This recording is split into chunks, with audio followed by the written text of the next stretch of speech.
Hey, Jerry, how are you? Good.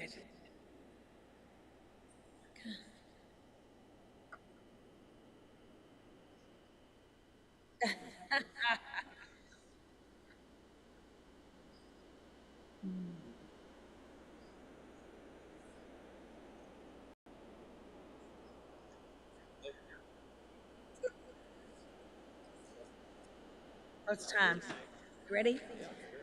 All right, good evening. It is 6 o'clock, so we'll go ahead and call the meeting to order. We did establish a quorum. Thanks, everybody, for your attendance this evening. And the next item on our agenda is, Sandy, do we have anyone that would desire to address the board this evening? You have not, okay. The third item would be the Chancellor's report. Dr. Wallace? Which is very brief this evening as far as its content, but it's going to take us just a moment because it's my pleasure to announce this year's list of student athletes named to the NTCAC All-Academic Team. Those recipients have earned a minimum of 36 hours of courses, and at least that all those have to lead to a degree, all while maintaining and accumulating a grade point average of at least 3.25 or higher.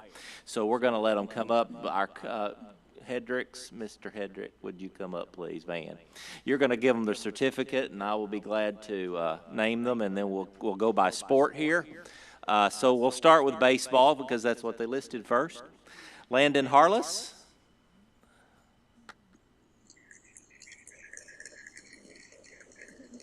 Dakota McCaskill.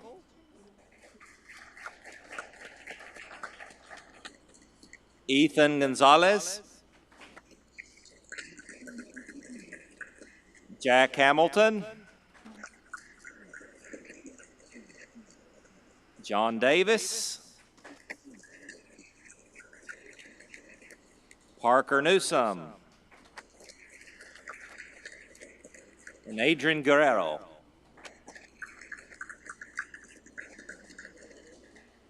And there's our baseball all academic.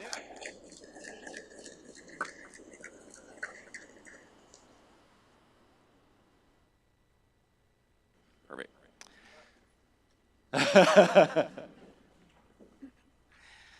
Our next group is cross country. We have Ashlyn Clem.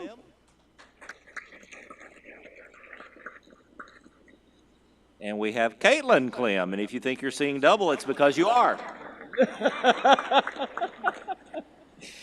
And then Evelyn Flores.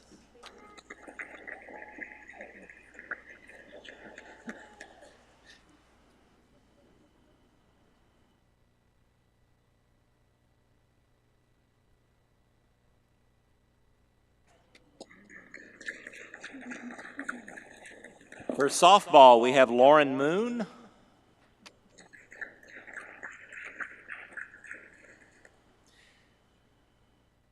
Megan Baldwin.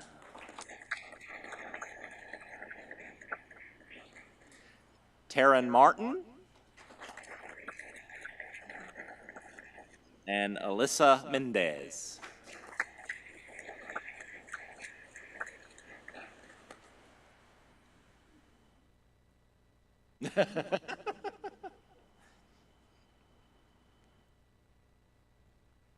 Awesome.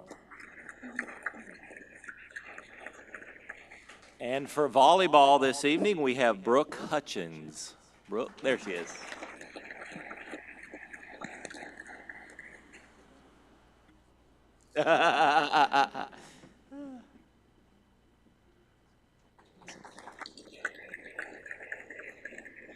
We're very, very, very proud of our student scholars, our athletic scholars, and their work and their hard working. That's a lot of effort, folks. It's a very busy schedule to be an athlete and to be able to maintain a GPA and take that many hours and progress positively to your degree is really a awesome achievement. So we're proud of you. Thank you all. But we also understand if you'd like to leave this board meeting now. But we'll give you one big round of applause if you do want to exit. We understand.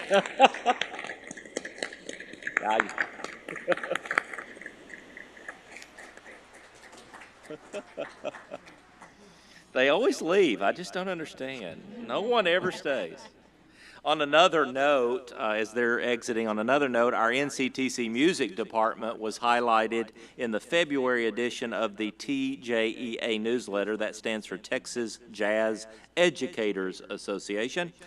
Congratulations to them for their work in the jazz world, and specifically to Dr. Singletary for being noticed in that, and one of our adjuncts as well. But that's a pretty exciting article featuring our jazz department and their work. So congratulating them. We'll give them a round of applause. I don't think they're here, but Dean Wright can carry the message back to them if she would. And then finally, I said this was short this evening. Finally, April 6th, we remind you of the importance of the NCTC Gala, and that is at WinStar. You've already received your invitations, but we would remind you all of that great event coming up. And that's all I have this evening under the Chancellor's report.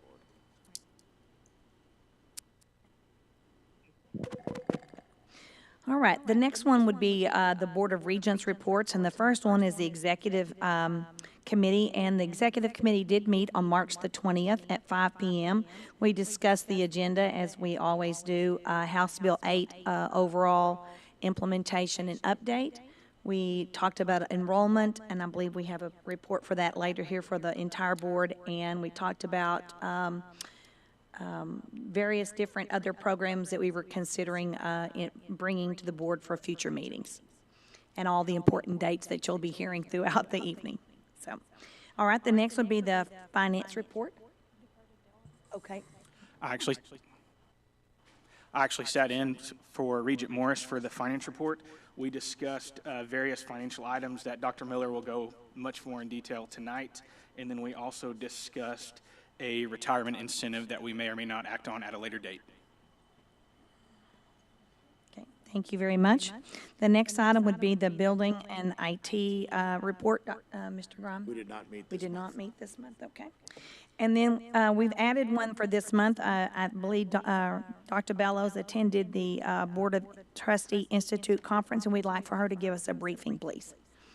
Well, I think this is necessary for the completion of our report, so, and so I've made some notes. I'll be brief.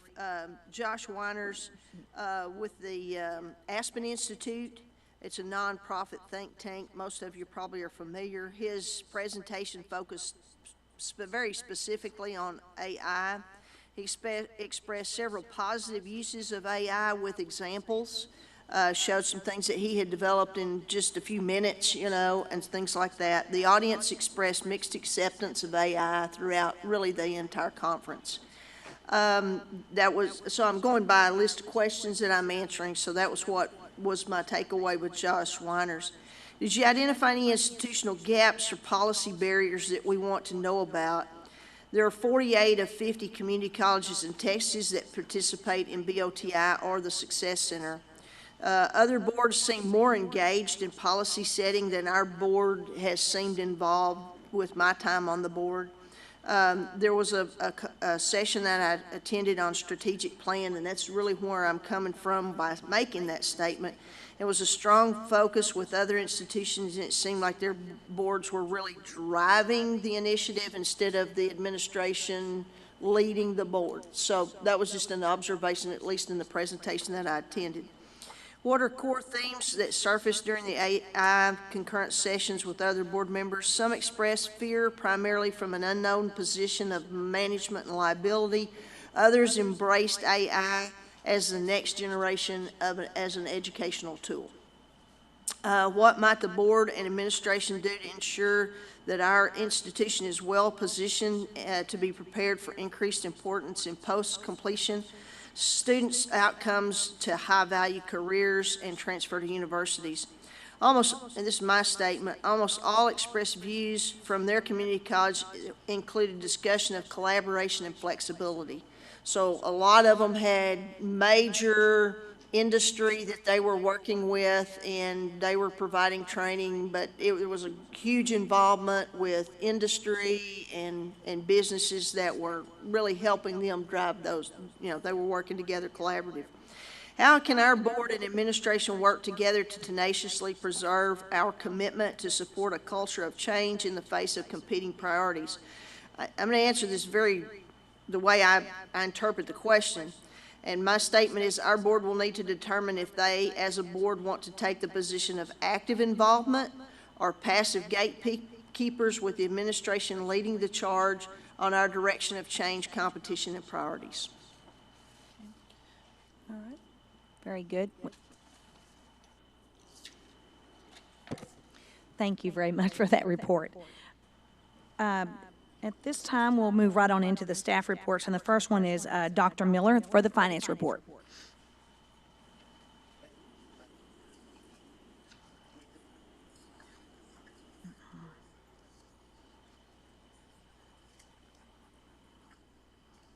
As always, I'll be happy to answer any questions that you may have. There are 2 or 3 things that I would like to call your attention to, though. If you'll start on the very first page of the financials for January, the statement of funds, I just wanted to show you an example. We have typically had the second grouping on that page of board funds committed for projects. And just to show you that the maintenance facility in Corinth has finally been completed. Those project expenses were all paid out, so there is no longer a balance. And if you want to change over to that same statement of funds for February, about 4 or 5 pages further back, it's no longer listed as a board project because it has been successfully completed. So just so you know why it disappeared because the balance went to 0 and it's totally been finished out. Continuing on now at February, if you'll turn to the very next page under budget comparison, I wanted to use this as an example to point out one of the big changes that has occurred with House Bill 8. If you'll look at that very first line under source of funds, last year we had collected about $9.6 million of state funds. This year we're at almost $16 million. Yes, there has been a slight increase in our appropriation for this year, but as much as anything, there has been a radical change in how we are paid. It used to be 10 payments that were spread out during 10 of the 12 months during the year. Now we get half of it in October. We get a quarter of it in February. So here we are at the end of February. This is halfway through the fiscal year. We've already collected 75% of our state appropriations. So that is a good thing. We've collected them. They're in the bank. They're drawing interest. But that is a word of warning for you and for me as we go through these next few months. It may look like we're losing money, we're hemorrhaging money because our balances are going down.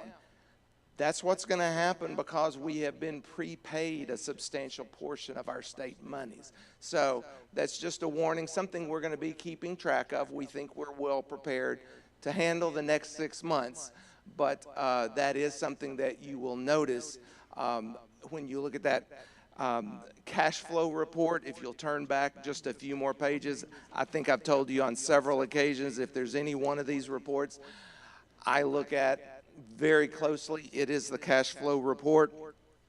For February, we are looking in very good shape with what we have for cash available at the end of February. Yes? Mm-hmm.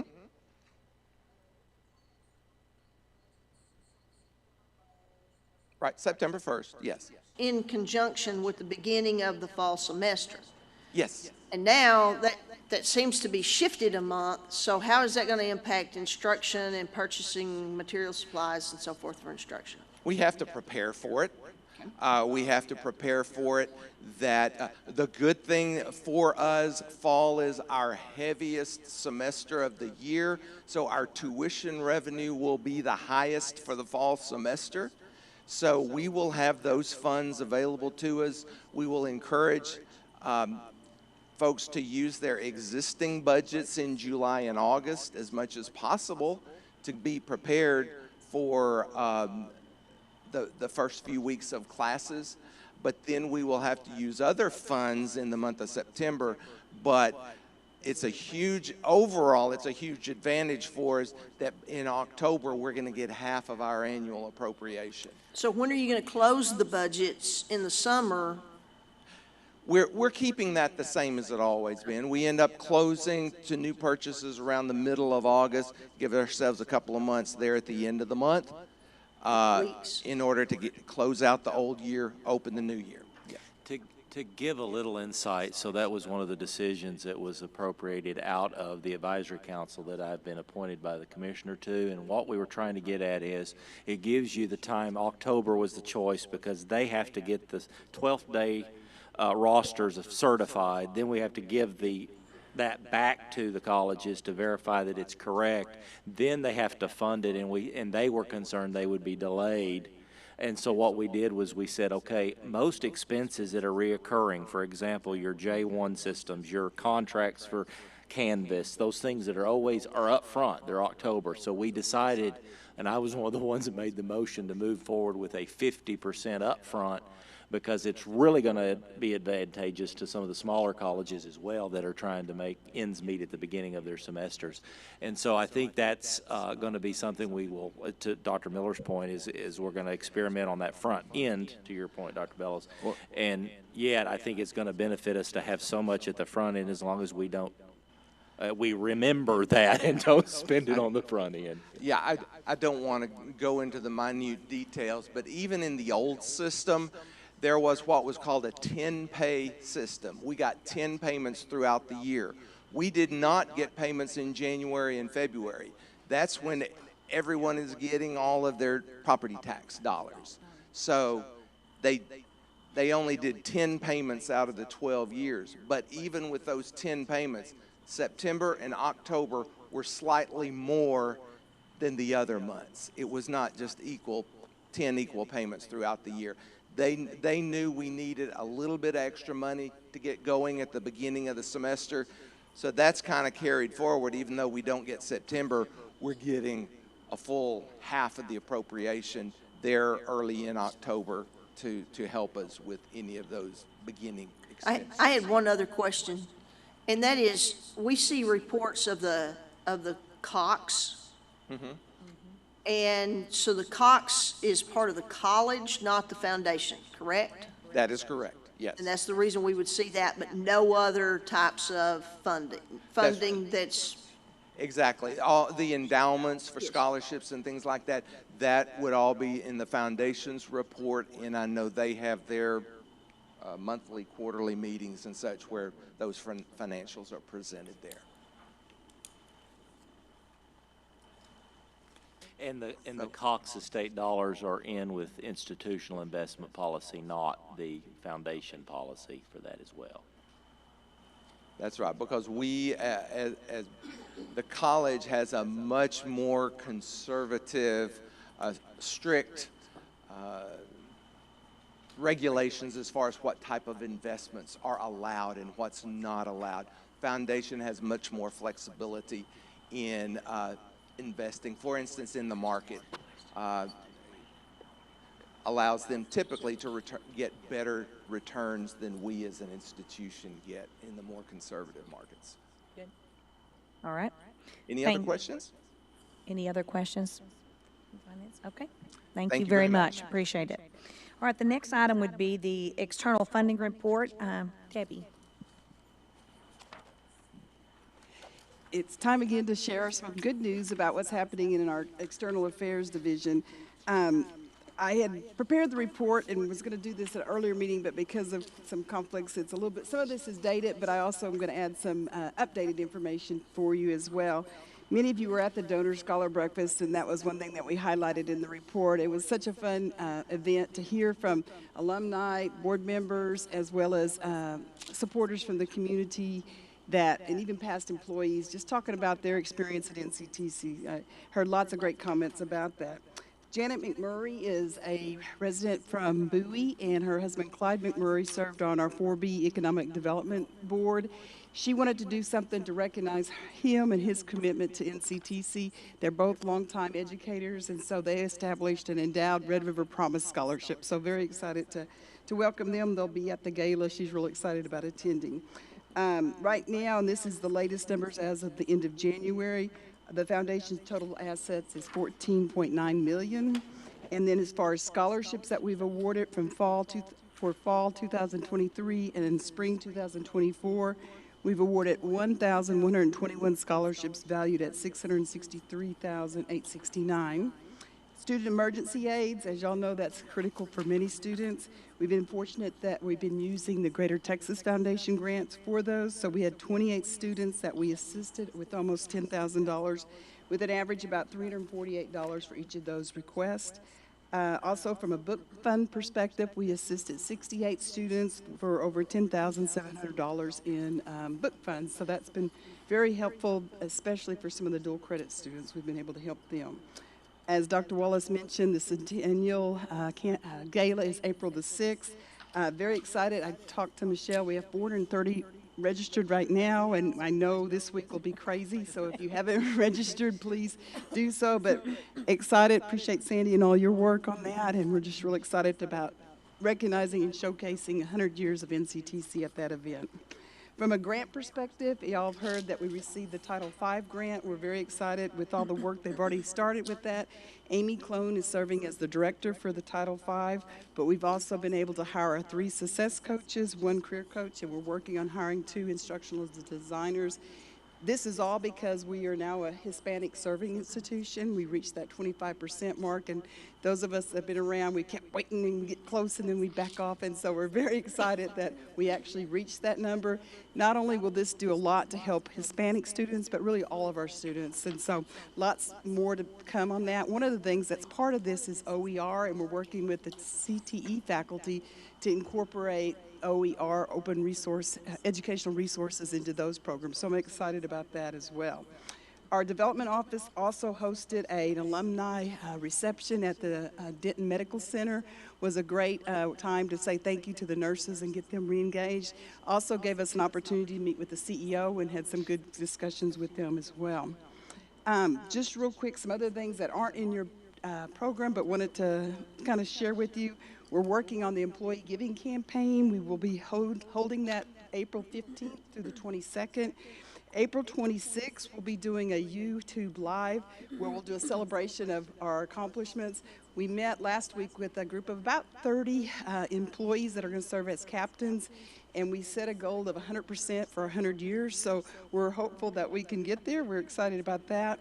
Red River Promise, we're at 1.5 million in what we've raised.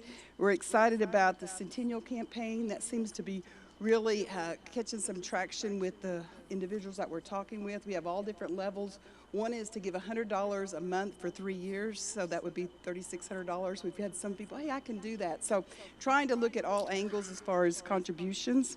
I have to brag on external affairs a little bit. We hosted last Friday and through a lot of commitment from different campus directors and maintenance, but we hosted 100 hours of community service in recognition of our 100th anniversary.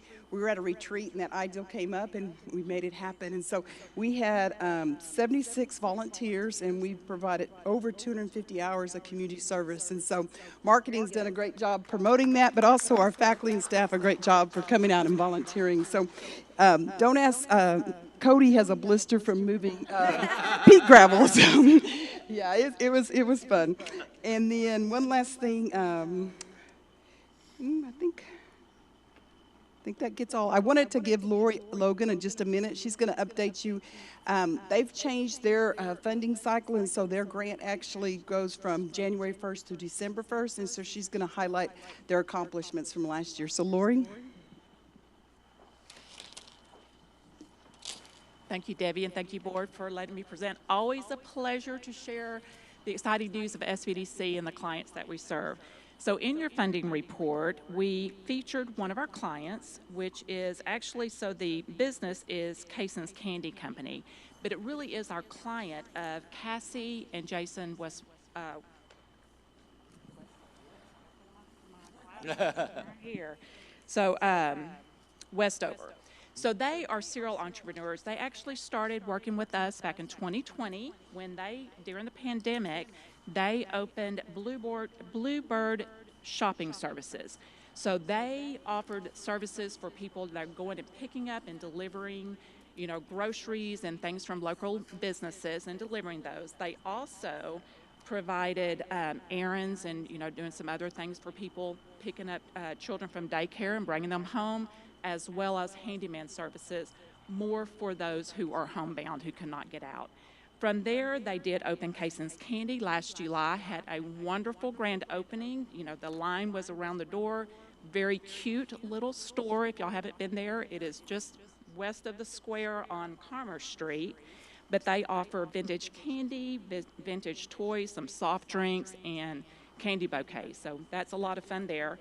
They have also expanded and opened Bluebird lighting services. So they have colorful LED lights that they provide to residential homes and businesses and so forth. Turned out to be more of a seasonal business because they were doing holiday lighting. So they since have added Lucky Stripes Lawn Care. So they are a family of entrepreneurs. They have been very successful, and it is always so exciting and such a pleasure to come alongside of that and be a part of that. Being that this report, I generated the numbers for our goals, which I always like to brag about our rock star business advisors that y'all have in place. So they are amazing. So from our goals for last year, so these numbers were generated, that's in your report, in November, but as of December 31st, we were able to help 76 business starts from our clients. Our goal is 40. We helped create 806 jobs. Our goal is 600. We were able to, job supported is 3,355. Capital infusion, we're right there at 32 million. Our goal is only 14 million, but I'm telling you, the economy is growing. It is great. It's just so fortunate to be a part of that. Then clients and businesses served, we served 850 unique individual people. So that's a lot of time, a lot of hours. We had 3,397 hours from our 4 business advisors, including myself. This year, we have some additional goals. They have raised those a little bit, but we're okay because we like that little bit of incentive. We do have an additional full-time equivalent that we do have a vacant position. You know anybody that wants to do a very rewarding fun job that has business experience, certainly please ask them to apply. Any questions from the report or anything else? Just a brief comment. We were recently, Jessica can attest to this, in a leadership Denton group that was on the Denton campus. And the Chamber of Commerce made specific mention to the impact that our SBDC is not only having in Cook County, but also in Denton County. They gave you and your team huge shout outs, so I would be negligent not to say how much they appreciate, our whole service area appreciates your work. Well, we do appreciate that. Certainly the chambers are a very integral part of that. Just want to leave you with one thing, just to consider shop small, shop local, and be a part of small business success.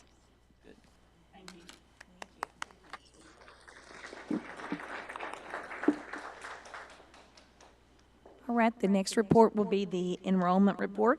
Ms. Carroll?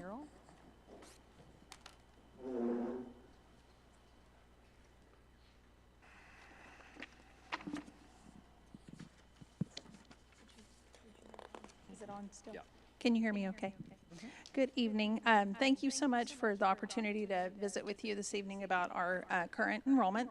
Our spring enrollment. I'm pleased to report where we are, but I do want to in your packet you do have a thorough report for our spring enrollment for our campuses. I want to give a special thank you to John Gonzalez, who is our interim director for institutional research, Jennifer Beal, Kate Richardson, our marketing team under the direction of Liz Abu and then Demi, because without their work and their pulling that important data, I wouldn't have been able to compile it into the document. So I just wanted to give special thanks to that group.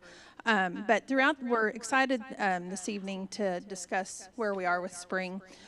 Throughout this semester, our Student Services Division as well as our Instructional Division have worked very diligently to make sure that we've provided the courses that students need or attempted to do so. And you'll see that in our the reflection of our data throughout our campus district. And our goal is really to engage with students, get feedback from them, but then also work collectively and collaboratively amongst those two divisions. As of March 24th, so as of end of day yesterday, North Central Texas College has enrolled 7,161 unduplicated students across our whole, which is a different number than what's been provided because we're still enrolling for second 8-week and the mini-mester. And we're excited, I'm very excited to explain this number. This number that I just mentioned, the 7,161, is a 3.2% increase compared to last spring, which is a significant change, and it does really just represent a positive trend in the direction that we're wanting to look toward in the future as we're looking at completion and funding, and since all of those things have changed. Included in your packet, you'll find a detailed enrollment breakdown for our campuses, which are provided in your materials, including the tuition and status across the district. It is noteworthy, I mentioned this last time, but I wanted to highlight it again just to keep reiterating that 81% of our students are paying either in-state or out-of-district rates, which is, you know, most of our Denton County and non-Cook County, Graham ISD. So, and those students are, again, 81% of our total enrollment, currently paying $195 per semester credit hour. But we do have, as you know, and as we're going to talk about this evening, we do have our tuition structured catered toward the different residency statuses. So it's just important that I think we note that and continuously look at that as we're, you know, planning for the future. Additionally, one particular encouraging trend that's also in your packet throughout the different, not only on the all-campus page, but then also throughout, you'll see there's been a massive increase in applications, again, for our spring 2024 semester, where this spring 2024, we've received over 3,800 applications, marking it the highest in 5 years since spring of 2020. And again, it's showing the increased interest in prospective students with North Central Texas College. And we know many things that you've heard about over the past several months that have attributed to that. Additionally, the comprehensive report provided shows detailed analysis of enrollment trends from spring 2020 to current, course enrollments, student demographics, and enrollment statuses. We want to shift our focus, as we've mentioned and discussed briefly even within our funding, about House Bill 8 and where we're looking at retention and completion. So not only, although this report doesn't necessarily reflect that, those are the trends that we're looking at. We're looking at enrollment growth and really have done an analysis of what we anticipate over the next 5 years based on this data as well. Again, I appreciate your time this evening and support of NCTC. I know there's been a lot of concern with our enrollment because it has, you know, it's fluctuated, but we do believe that we're, you know, on the upward trend for not only our overall head count, but also our semester credit hour and our contact hour funding. So although our enrollment is not substantially increasing, you know, back up to the 10,000 range, our contact hours are substantially higher above even that 3%. So does anyone have any questions? I have not gone specifically into the report. I have a question. You may not be the right person to ask, Okay. but I'll ask it anyway. Okay. Have we started getting FAFSA data yet? We have received FAFSA Oh, how data yet. exciting. So have you seen any trends in fall applications because of the delay in FAFSA? I don't believe it has negatively impacted that because we have I think we've done an effective job communicating with our admissions team, amongst our recruiters. Everyone's talking. You know, this is not going to delay your admission, and really being very transparent in what that means to a student and their admission to NCTC or other universities for that matter, because we are also not only through the Red River Promise program, keeping up on what those dates are and deadlines are for universities. So I know this week specifically, or not this week, it was actually last week, today's only Monday, but we have received those, and I don't want to speak for Ashley, but our director of financial aid is super excited that she received those, so we can start at least testing and getting prepared. Do we have an anticipated date to start sending out financial awards for students? Do we know that?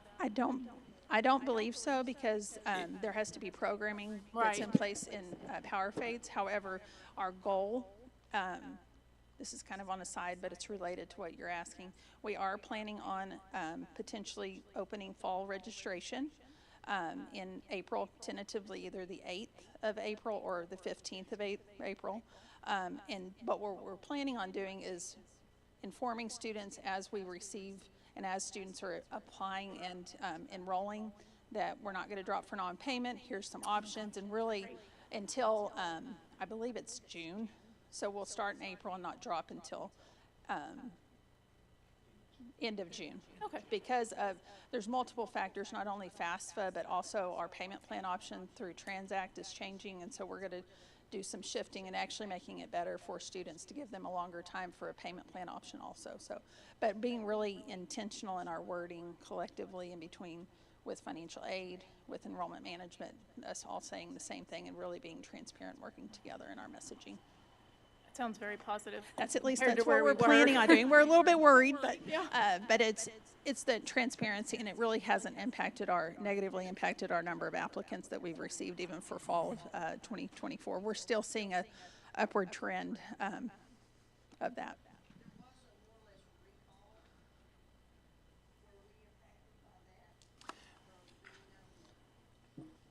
Government made a mistake and they were going to recall some of those I funds. visited with Ashley today, and they are going to resend them, but what the files are going to allow us to do is at least have to create the data sets and to actually set it up in PowerFades.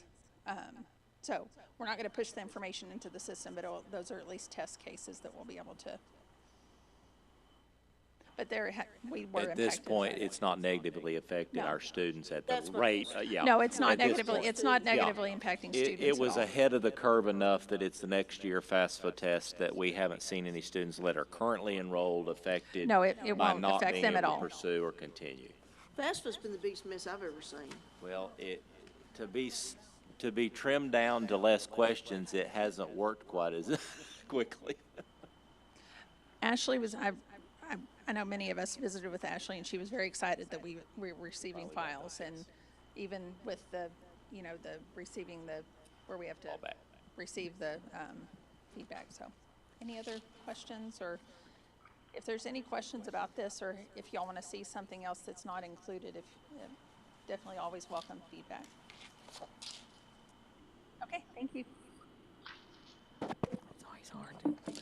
Okay, the next item on our agenda is the consent agenda items. There are items A through D. At this time, I would entertain any number of those or individual ones that need to be pulled off for individual consideration. Anybody? I would like to discuss B, the Okay. TASB update 46. All right, so we'll pull the TASB update 46 off. So at this time, we'll be approving A, C, and D. Do we have a motion to do so? I so move. We have a motion by Dr. Bellows. Do we have a second? Second by Mr. Ott. Additional discussion? All those in favor signify by saying aye and raise your right hand, please. Aye. Opposed? Motion carried. All right, we'll discuss item B, which is the consideration of approval of revisions to the TASB 46 update. I had a question on the DEC local, which is compensation and benefits, leaves and absences. My question is, I guess it would be page 2 of 8. After you've been absent for so many days, it requires a doctor's note. I guess my question is, does it have to be an MD? I know a lot of people whose primary care is not an MD, and they'd be unable to fulfill that requirement.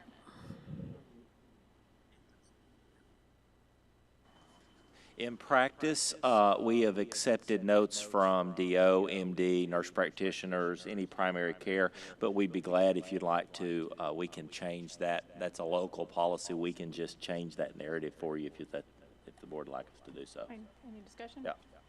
Be care? We can switch that to primary care.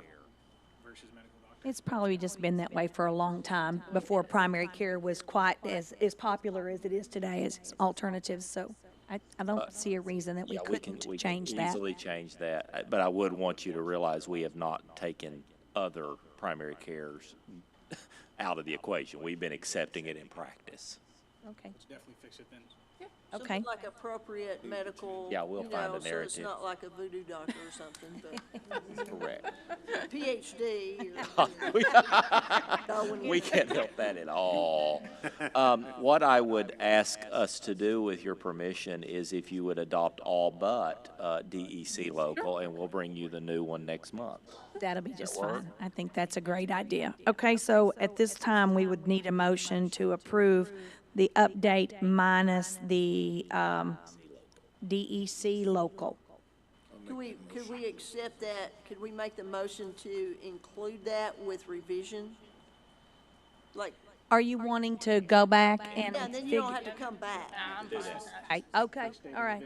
Yeah, Yeah. that's And we'll fine. report to the board what it looks like. We'll give you a Okay. copy of it. That's perfect. All right, so Sandy, are you clear on the motion then? Okay, so who made that motion the first one? Mr. Henderson had his hand up. Mr. Henderson will make the motion to approve it with the revision, and then we'll report back to the board what the actual language is. Will this be the next board meeting, we'll report back? Yes. Can't wait.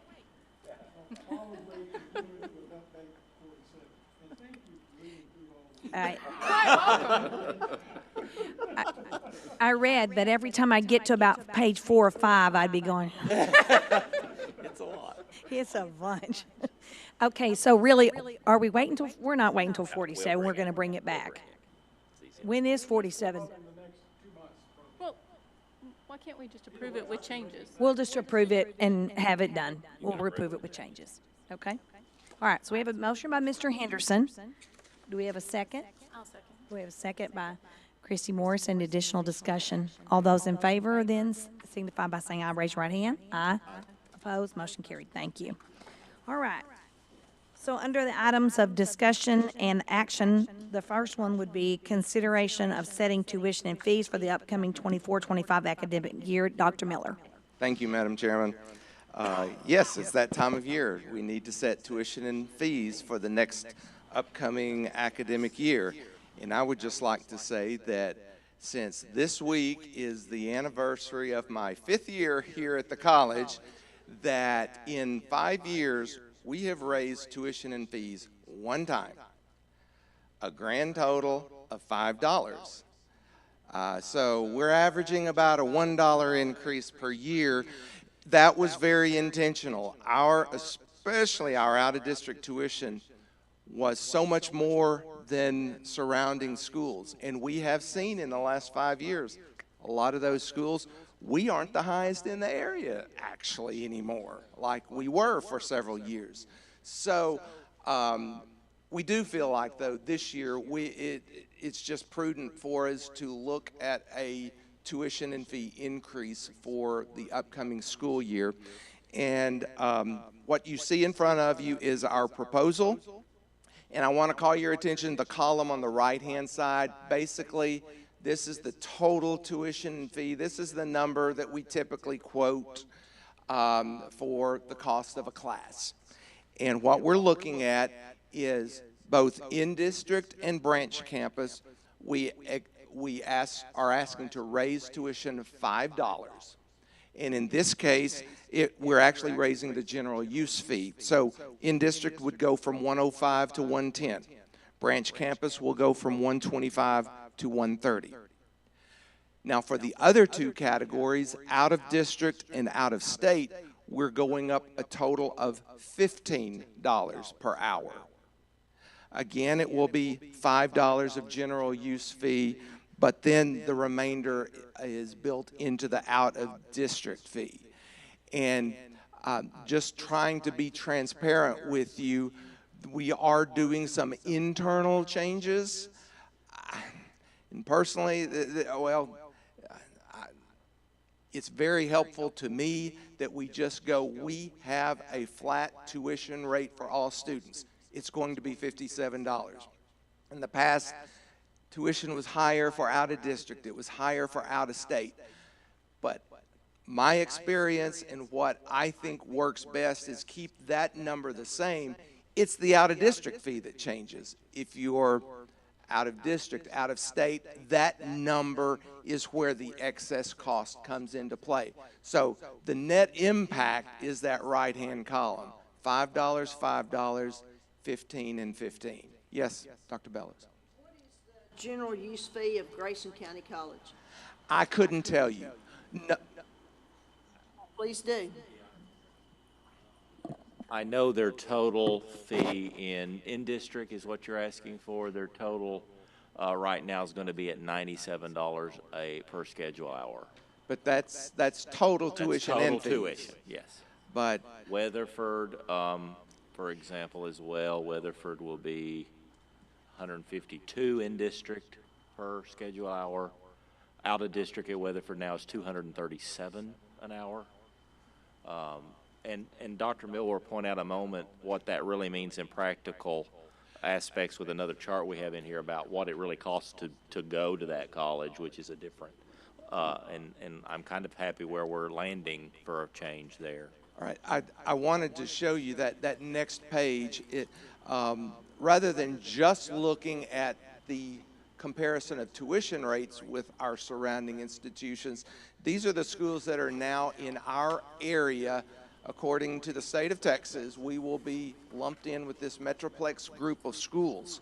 But it shows what every school is reporting as the student cost of attendance. So it goes above and beyond tuition and fees and also looks at books and supplies, room and board, transportation, all those things that get reported to the feds for calculating the actual cost of attendance.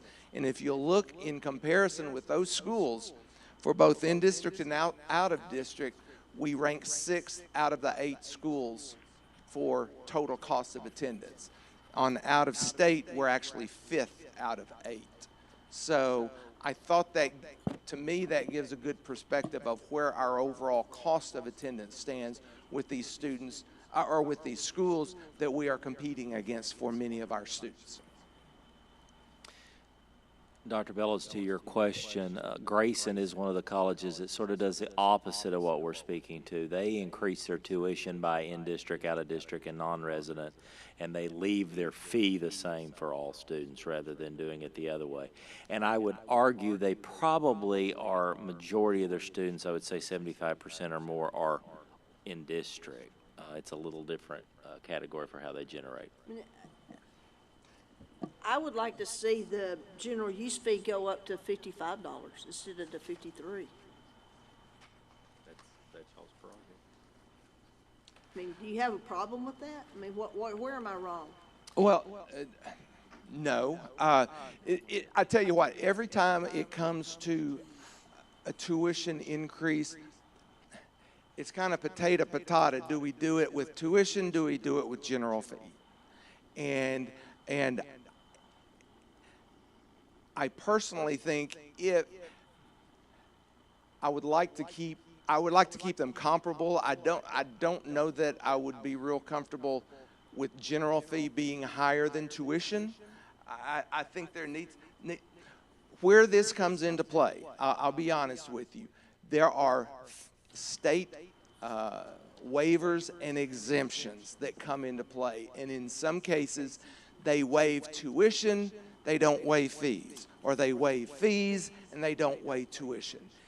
If you start pushing all your increase on one or the other, it almost looks like that group of students, granted they're small, but that group of students is either getting favorable or unfavorable treatment. So I just like the idea. My past experience has always been trying to keep those somewhat comparable. Have we not kind of lumped everything into that general Absolutely. use fee? I mean, there used to be a library Registration fee, fee, and a parking lot fee, a and parking go to the fee, bathroom. yes. I mean, you know, now it's just, so I mean, and it costs a lot. I mean, for It does. what we're running on a daily basis with utilities and everything else, I mean, that's where it costs a lot more. Mm-hmm. I mean, and it's going to increase more and more. Buildings, you know, Right. everything we do from maintenance and operation really is impacted by that general use fee. And that was why I would like to see that one, you know, bumped up just a little bit more if it were The, feasible. and the general use fee in district from the state's average has gone up around 11% in the last 10 years. And what's the cost, what is the cost to have a student walk in the door or be online gone up? And I promise you, it's more than 11%. For sure. I, Sure. I tell you where a lot of, in years gone by, I remember as a graduate student at the University of Texas at Austin back in the early 80s, the tuition was regulated by the state legislature. And it was like, I think when I was there, it was $4 a semester hour. But everything else got lumped into general fees. You might pay $3,000 worth of general fees and you paid $40 of tuition. But they were gaming the system. The legislature wouldn't let them raise tuition, so they raised general fees. So we are not really constrained on either side, whether it's tuition, whether it's fee, general fee. We can take whatever tack we want. Were we trying to reach a certain goal, or how did we decide on those benchmarks? Yeah, why didn't you get to 55? Honestly, there was nothing magical. Okay. No, there's no magic formula that we use because it's all tuition or fee. It's all literally going into the same bucket, whether we call it tuition or general use fee. But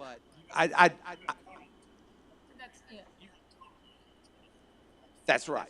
That's right. That's For right. what reason, though? Like, how did you get to that right-hand column total? How did you decide that was the right place to be? Because I looked at where we have been over the past 5 years and knowing we need to change something. I do know my first year here, we had a substantial increase.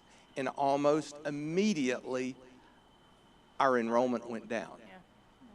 And so I'm weighing that as well. Would I love to have $25 increase?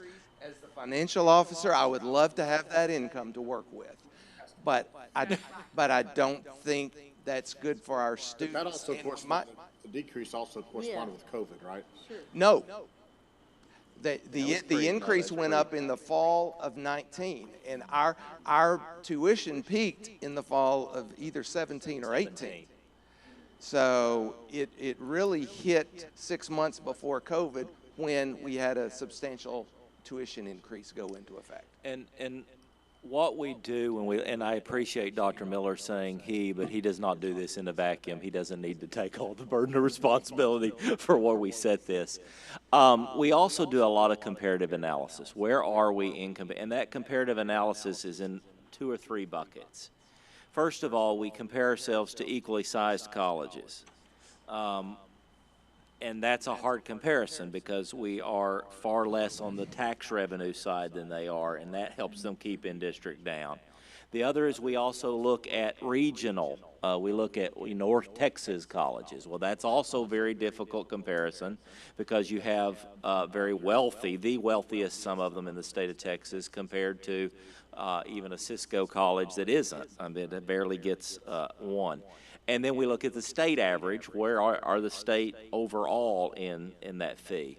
The irony is when you increase tuition and fees, I'm not always convinced the student feels the impact if their financial aid is available to them. And I think we make a mistake by thinking in terms of, the student's going to naturally leave us for $5 or $6.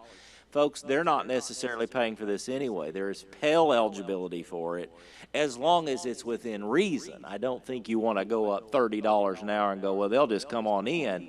But I don't think the average student necessarily is thinking in terms of $5 is going to break me out of that category, because when you look at the next set of criteria in this packet and you begin to look at what it costs to live in the districts that may be cheaper, to have the travel piece of it, to have housing in that, we're still much more reasonable in our service area than it would be to make the effort of traveling to a Collin or traveling to a Dallas.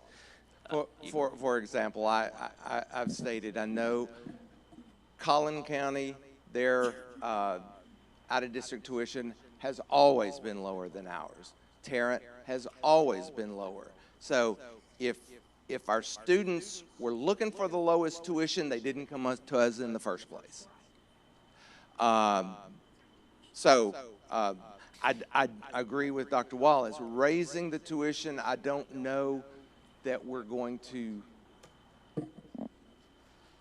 scare students off with a $5 increase, a $15 increase if they came to us in the first place. But we do have to be careful. $5, $15, that adds up when you take a full load. You take a full load in the fall, you take a full load in the spring. Yeah, that can be, for some students, serious dollars. So we're trying to be mindful of that as well. I think overall government stated $5 doesn't seem unreasonable to me. I mean, overall, in the past 5 years, overall government stated inflation is like a little over 20%. That's right. So when you just think we've done $5, that's 5% on a $100 semester hour. Another $5, that's only 10%. We're not even keeping up with inflation for over 5 years. Definitely. And our hands are so tied as far as taxation. And So what are you going to do?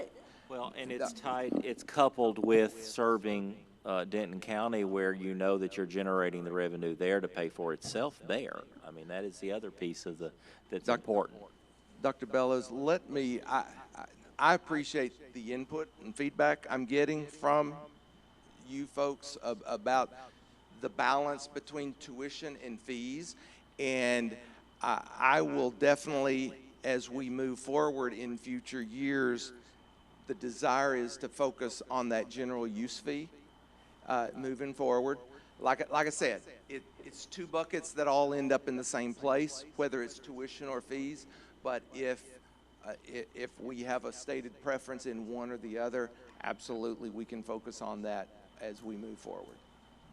I don't really have a preference. I'm just looking for more money. Sure. Our dual credit reduction compare. It's all the same.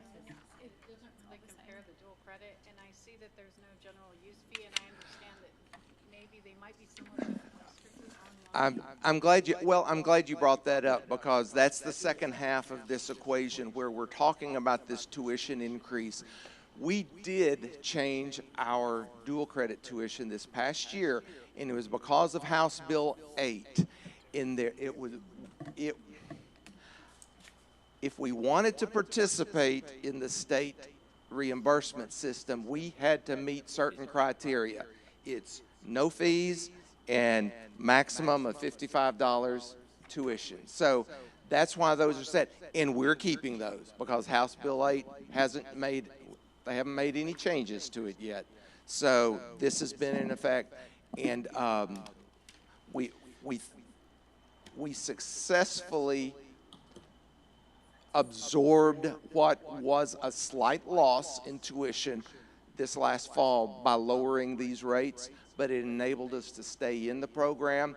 Just week before last, during spring break, we got our first state payment for the FAST program for our fall students. And so because we adhere to these guidelines, we're eligible for additional state money, and we got that state money to help offset what it cost us by lowering the dual credit tuition. Answer your question. Yeah, it's been interesting to see those colleges in the state that have participated in FAST versus not. Sadly enough, some that didn't choose to reduce their rate to 55, there are actually some ISDs in the state that aren't receiving dual credit right now because they're in a nuanced area of the state. For example, if we had an ISD that wasn't in our district that said, hey, I need this special program that Vernon doesn't offer or something like that. Well, we've always been able to do that for them, talking to our colleagues. Well, right now you've got a school district that didn't want to participate in FAST, had a nuanced program. The college had to either do the 55 or not get FAST money, so that ISD actually went without dual credit. in that program. That's not the intent of the legislation, and we're working on it. I think you're going to see substantial conversation. I know we are. We're already having them. Substantial conversations about what FAST is doing for us and isn't. And they've already gone up on the 55, Dr. Miller. We do need to make that alternative. I think we're going to see the state say we can raise it to 57, 50. They haven't passed that. They put it through the advisory council. It was public information, but I think we may see where that's going to bump up the state lowest tuition rate, so we may see that come. And just from a procedural standpoint, because dual credit students don't start registering, That's right. Yet, if that increase does come to fruition in the next month or two, as soon as we get it, I'm sure we would be wanting to pass that along. Yeah. And we can amend at that time the dual credit rate if the state allows it to be increased. Now, that was a long way around Dr. Bellows' question, can we go with 55? Yes, you absolutely can choose to go with 55 if the board wishes to do so. Or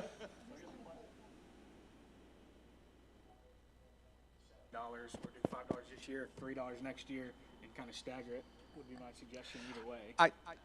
I would recommend we do something. I think it's best to do a little something every year than to not raise it for 3 years and then bam, take a big jump.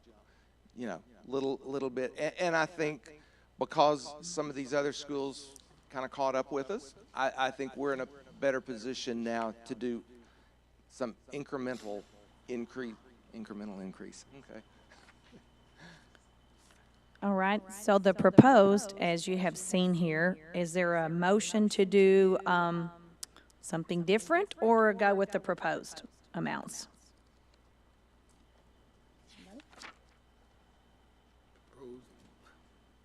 I make the motion that we go with the $55 for the. So adopt the tuition as presented, and the general use fund Would be we $55. 55 across all of the different categories. So it would raise that last column by $2. $2.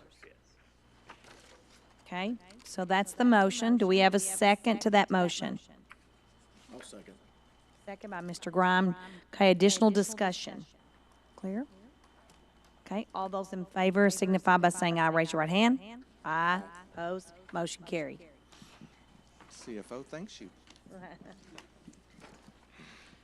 Everything is more expensive, unfortunately.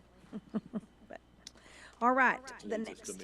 Which leads us to the next thing.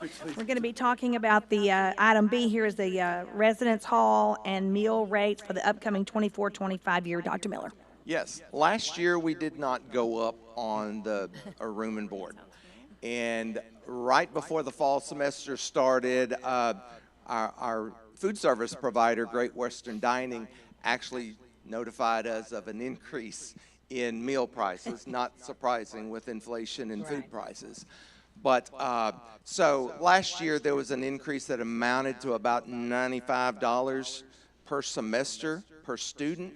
So we are asking this year to go up on the room and board plan by $100, and it is totally to cover the increase in food cost. We're basically, in our view, Bonner Hall, Hayes Hall, Equine Center, that is staying the same, but we are increasing the board plans by $100.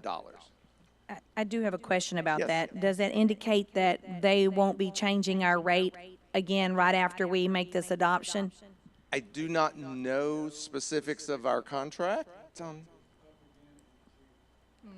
So it could happen, I guarantee you, we're going to have an increase.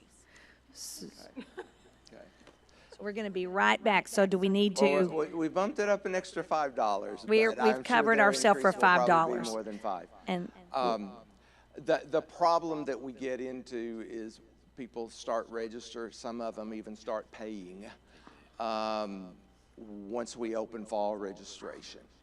And when some of these costs come along later, now what we may want to, I don't know if we've done this here or not, but if an increase were to come along in June or July, at that point we have an open spring registration, so we may want to consider a mid-year increase.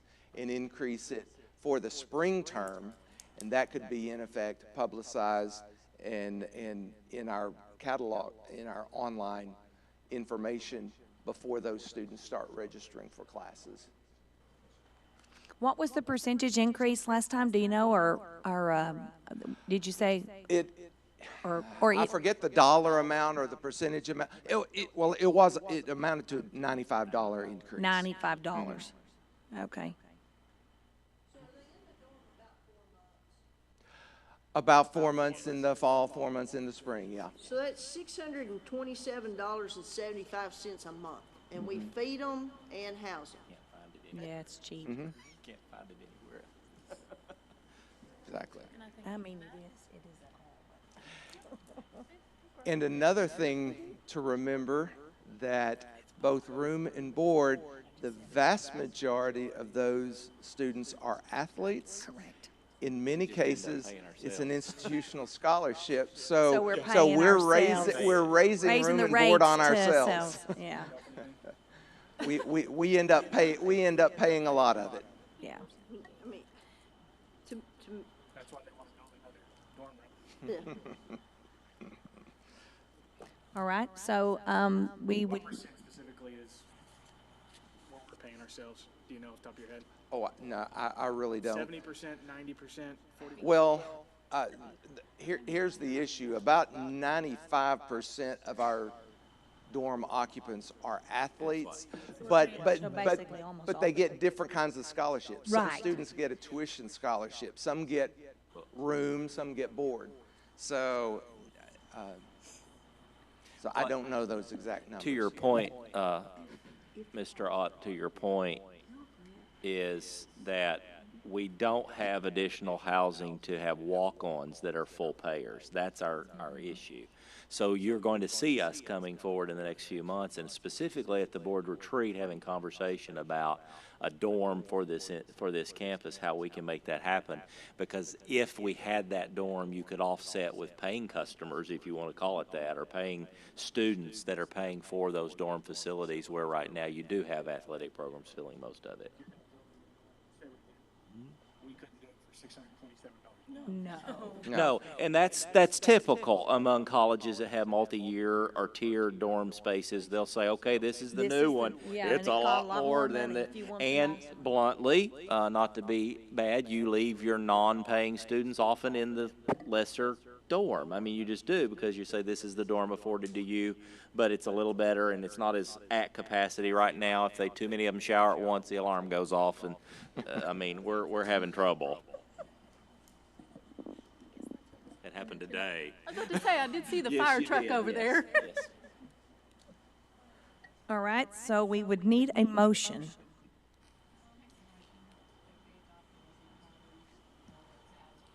As presented. Do we have a second to that motion? A motion was made by Erica Sullivan. Do we have a second to that motion? Henderson, additional discussion. I would just comment that if, come June, if we do get notice of an increase, we could definitely report back to you, and the decision could be made at that time if we wanted to pass that on to those students effective for the spring semester. Okay.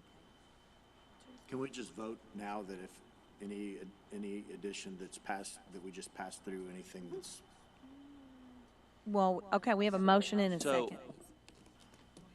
Well, the issue is not so much what we pass as it is a programming piece that concerns me, because we program them for their registration process. They're awarded their financial aid, and it usually. I'm just saying for but the. we could can for the- spring, For the next semester. you follow.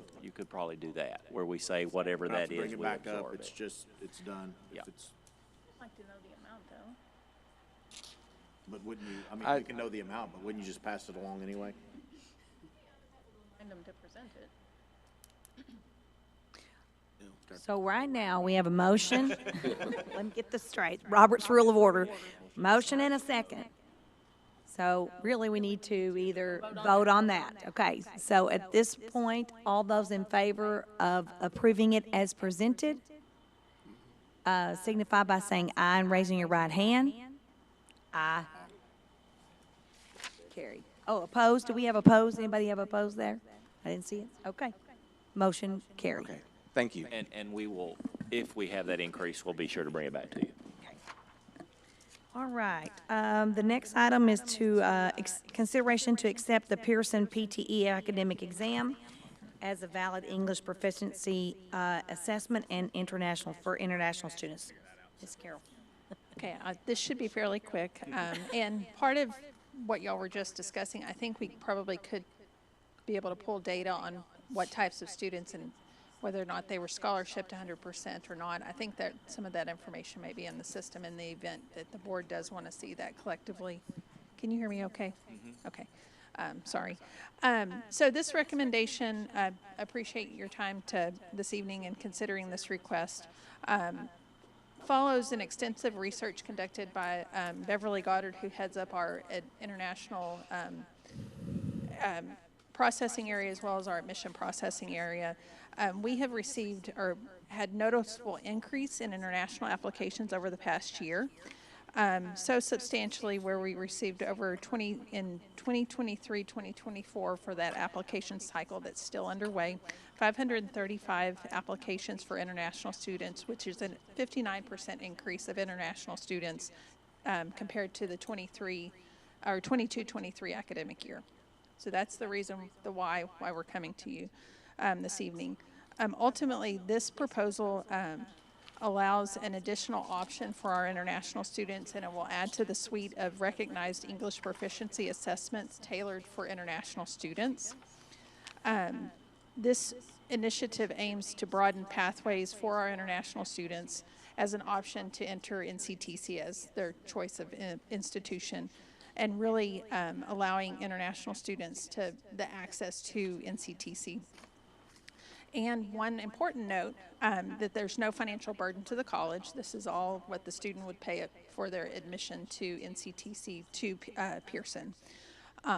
After careful evaluation, the NCTC administration proposes the establishment of a minimum Pearson PTE academic score of 49.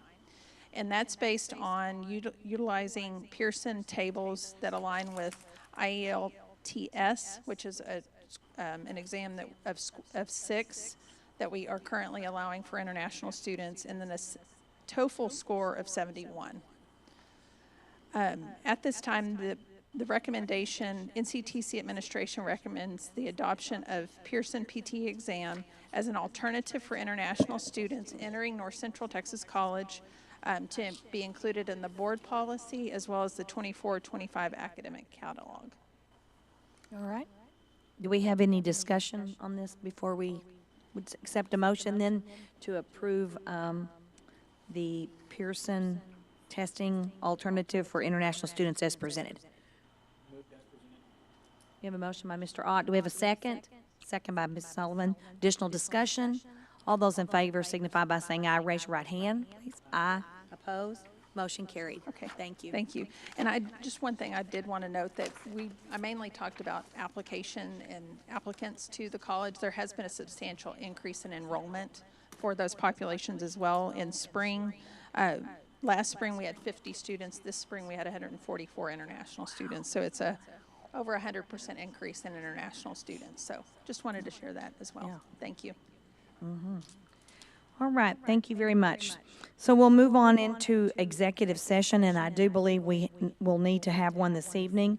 Item A will be consultation with the attorney regarding legal matters or pending and/or contemplated litigation or settlement offers, which is Section 551.071, and deliberation regarding real property, since open deliberation would have been detrimental effect upon negotiations with third-party persons, Section 551.072.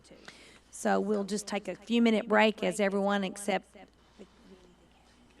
the cabinet people would stay